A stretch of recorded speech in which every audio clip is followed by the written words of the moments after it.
முருகப்பெருமான் பழனிமலையில் குடிகொண்ட கதை சுவாரஸ்யமானது மற்றும் ஆழமான தத்துவத்தை உணர்த்தக்கூடியது.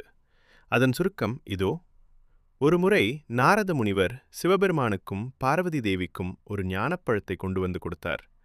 அந்த பழம் ஒருவருக்கு மட்டுமே உரியது என்பதால் அதை யாருக்கு கொடுப்பது என்பதில் போட்டி எழுந்தது. சிவன் ஒரு நிபந்தனை விதித்தார். யார் இந்த உலகத்தை முதலில் சுற்றி வருகிறார்களோ அவர்களுக்கே இந்த பழம் கிடைக்கும். நிபந்தனையை கேட்டவுடன் இளையவரான முருகப்பெருமான் தனது மயில் வாகனத்தில் ஏறி உலகம் முழுவதும் சுற்றி வரப் புறப்பட்டார். ஆனால் மூத்தவரான விநாயகர் தாயும் தந்தையுமே உலகம் என்ற தத்துவத்தின் அடிப்படையில் தன் பெற்றோர் சிவபார்வதியை ஒரு முறை சுற்றி வந்து பழத்தை பெற்றுக்கொண்டார். உலகத்தை சுற்றி வந்த முருகன் பழம் ஏற்கனவே விநாயகருக்கு கொடுக்கப்பட்டதைக் கண்டு மிகுந்த சினமும் வருத்தமும் அடைந்தார்.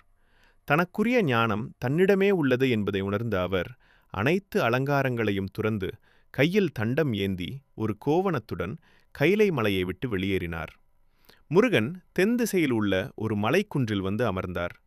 அவரை சமாதானப்படுத்த அன்னை பார்வதியும் தந்தை சிவனும் அங்கே வந்தனர். அப்போது சிவபெருமான் முருகனனை நோக்கி, பழம் நீயே ஒரு ஞானப்பழம் என்று கூறி சமாதானம் செய்தார். அந்த வாசகமே மருவி பழனி என்று பெயர் பெற்றது.